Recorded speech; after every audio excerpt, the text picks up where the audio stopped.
Hi hello friends, ಎಲ್ಲರಿಗೂ ನಮಸ್ಕಾರ. ಪಲ್ಲವೀಸ್ kitchen and ವ್ಲಾಗ್ಸ್ಗೆ ನಿಮಗೆಲ್ಲರಿಗೂ ಸ್ವಾಗತ. ಇವತ್ತು ನಾನು ಯಾವುದೇ ಸಾಸನ್ನು ಬಳಸ್ತೇನೆ ವೆಜ್ ಫ್ರೈಡ್ ರೈಸ್ನ ಮಾಡೋದನ್ನು ತಿಳಿಸ್ಕೊಡ್ತಾ ಇದ್ದೀನಿ.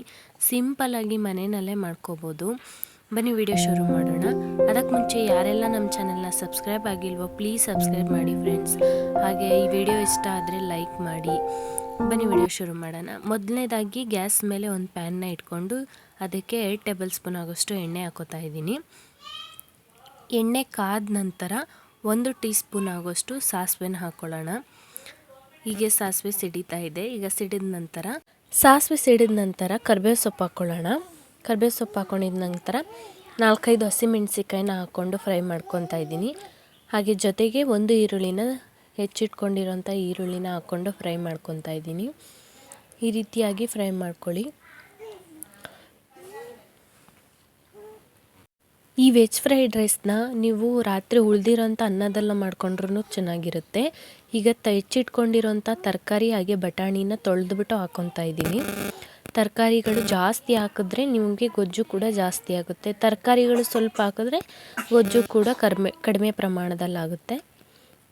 ಈಗ ಎಲ್ಲ ತರಕಾರಿನೂ ಹಾಕ್ಕೊಂಡು ನೀಟಾಗಿ ಫ್ರೈ ಮಾಡ್ಕೊಳ್ಳೋಣ. ಎಣ್ಣೆನಲ್ಲೇ ತರಕಾರಿ ಬೇಯೋವರೆಗೂ ಹುರ್ಕೊಳ್ಳೋಣ. ಈ ರೀತಿಯಾಗಿ ಫ್ರೈ ಮಾಡ್ಕೊಳ್ಳಿ. ಎಣ್ಣೆನಲ್ಲೇ ಪೂರ್ತಿ ತರಕಾರಿಗಳು ಸಾಫ್ಟ್ ಆಗೋವರೆಗೂ ಈ ರೀತಿಯಾಗಿ ತರಕಾರಿ ಎಲ್ಲನೂ ನೀಟಾಗಿ ಎಣ್ಣೆನಲ್ಲೇ ಬೇಯೋವರೆಗೂ ಫ್ರೈ ಮಾಡ್ಕೊಳ್ಳೋಣ. ನಾವಿದರಲ್ಲಿ ಯಾವುದೂ ನೀರನ್ನು ಆ್ಯಡ್ ಮಾಡೋದಿಲ್ಲ, ಅದಕ್ಕೋಸ್ಕರ ತರಕಾರಿ ಎಲ್ಲ ಎಣ್ಣೆನಲ್ಲೇ ಬೇಯುತ್ತೆ. ಈ ರೀತಿಯಾಗಿ ಎಣ್ಣೆನಲ್ಲೇ ಪೂರ್ತಿ ಫ್ರೈ ಮಾಡ್ಕೊಳ್ಳಿ. ಪೂರ್ತಿ ತರಕಾರಿ ಬೇಯೋವರೆಗೂ ಕೂಡ ಇದೇ ರೀತಿಯಾಗಿ ಫ್ರೈ ಮಾಡ್ಕೊತಾ ಇರಿ. ಈ ರೀತಿ ಫ್ರೈ ಮಾಡ್ಕೊಂಡಿದ ನಂತರ ನಾನು ಒಂದು ಹೆಚ್ಚಿಟ್ಟಿರೋಂತಹ ಕ್ಯಾಪ್ಸಿಕಮ್ನ ಹಾಕ್ಕೊತಾ ಇದ್ದೀನಿ. ಕ್ಯಾಪ್ಸಿಕಮ್ನ ಇವಾಗ ಹಾಕೋದ್ರಿಂದ ಅದು ಬೇಗ ಸಾಫ್ಟ್ ಆಗೋದಿಲ್ಲ, ತುಂಬ ಚೆನ್ನಾಗಿರುತ್ತೆ ಟೇಸ್ಟು. ಅದರಿಂದ ಕ್ಯಾಪ್ಸಿಕಮ್ನ ಈಗ ಆ್ಯಡ್ ಮಾಡ್ಕೊತಾ ಇದ್ದೀನಿ. ಹಾಗೆ ಒಂದು ಟೊಮೊಟೊ ಹಣ್ಣು ಹೆಚ್ಚಿಟ್ಕೊಂಡಿರೋಂಥ ಟೊಮೊಟೊ ಹಣ್ಣನ್ನ ಹಾಕ್ಕೊತಾ ಇದ್ದೀನಿ. ಈಗ ಟೊಮೊಟೊ ಸಾಫ್ಟ್ ಆಗೋವರೆಗೂ ಅದೇ ರೀತಿ ಫ್ರೈ ಮಾಡ್ಕೊತಾ ಇರಿ. ನಂತರ ಶುಂಠಿ ಬೆಳ್ಳುಳ್ಳಿ ಪೇಸ್ಟ್ನ ಹಾಕ್ಕೊಳ್ಳೋಣ. ಶುಂಠಿ ಬೆಳ್ಳುಳ್ಳಿ ಪೇಸ್ಟ್ ಹಾಕೋದ್ರಿಂದ ಫ್ರೈಡ್ ರೈಸ್ ತುಂಬ ಚೆನ್ನಾಗಿರುತ್ತೆ. ಹಾಗೆ ಟೇಸ್ಟ್ ಕೂಡ ಚೆನ್ನಾಗಿರುತ್ತೆ, ಫ್ಲೇವರ್ ಕೂಡ ಚೆನ್ನಾಗಿ ಇರುತ್ತೆ. ಹಾಕ್ಕೊಂಡಿದ್ದ ತಕ್ಷಣ 1 table spoon pepper powder, 1 table spoon salt ಹಾಕ್ಕೊತಾ ಇದ್ದೀನಿ. ಸಾಲ್ಟು ಪೆಪ್ಪರ್ ಪೌಡ್ರ್ ಹಾಕ್ಕೊಂಡಿದ ನಂತರ ಅದನ್ನು ಚೆನ್ನಾಗಿ ಫ್ರೈ ಮಾಡ್ಕೊಳ್ಳಿ. ಈ ರೀತಿಯಾಗಿ ಮಿಕ್ಸ್ ಮಾಡ್ಕೊಳ್ಳಿ. ಮಿಕ್ಸ್ ಮಾಡ್ಕೊಂಡಿದ ನಂತರ 1 to 3 ವೆಜ್ ಫ್ರೈಡ್ ರೈಸ್ ಮಸಾಲಾನ ಹಾಕ್ತಾಯಿದ್ದೀನಿ.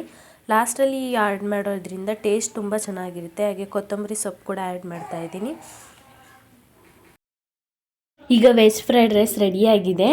ಇದಕ್ಕೆ ನಾವು ಯಾವುದೇ ರೀತಿಯಾದ ಸಾಸ್ ಬಳಸಿಲ್ಲ, ಮನೆಯಲ್ಲೇ ಇರುವಂಥ ಪದಾರ್ಥಗಳನ್ನು ಬಳಸಿ ರೆಡಿ ಮಾಡಿರೋದು. ಈಗ ಈ ಗೊಜ್ಜಿಗೆ ಬೆಂದಿರೋಂಥ ಅನ್ನನ ಮಿಕ್ಸ್ ಮಾಡ್ಕೊಳ್ಳೋಣ.